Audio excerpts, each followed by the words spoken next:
సాధారణంగా దేశభక్తిని చూపించమంటే మనమంతా అవాక్కవుతాం. కానీ ఒక్కోసారి మనకు తెలియకుండానే మనలోని దేశభక్తి బయటపడుతుంది. ఎలా అనుకుంటున్నారా? సాధారణంగా అందరికీ దేశంపై ప్రేమ ఉంటుంది. గణతంత్ర వేడుకలప్పుడు లేక ఆగస్టు 15 వేడుకలప్పుడు చిన్న పెద్ద అన్న తేడా లేకుండా ప్రతి ఒక్కరూ జాతీయ జెండా పట్టుకుని తమలో ఉన్న దేశభక్తిని చాటుకుంటారు. గజం కేవలం 23,000 రూపాయలతో 165 గజాల భూమి కేవలం 38 లక్షలు మాత్రమే. దేశభక్తిని వివిధ రూపాల్లో బయటపెడుతూ ఉంటారు కొందరు. అయితే మరికొందరైతే మరీ వెరైటీగా కనబరుస్తారు. మరో అడుగు ముందుకేసి ర్యాలీలు చేయడం లేక జెండాలు కట్టుకుని దేశమంతా పర్యటించడం వంటివి చేస్తూ ఉంటారు.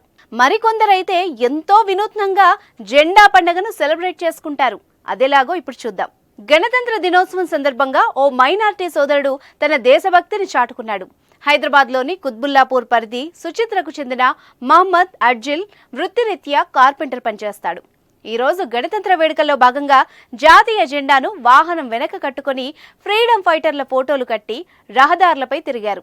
లవ్ మై ఇండియా అన్న టీషర్ట్ ధరించి ప్రజలకు శుభాకాంక్షలు తెలుపుతూ నగరంలో ప్రత్యేక ఆకర్షణగా నిలిచారు. గణతంత్ర వేడుకలపై ప్రజల్లో మరింత అవగాహన పెంచేందుకు ఈ కార్యక్రమం చేపట్టినట్టు చెప్పారు.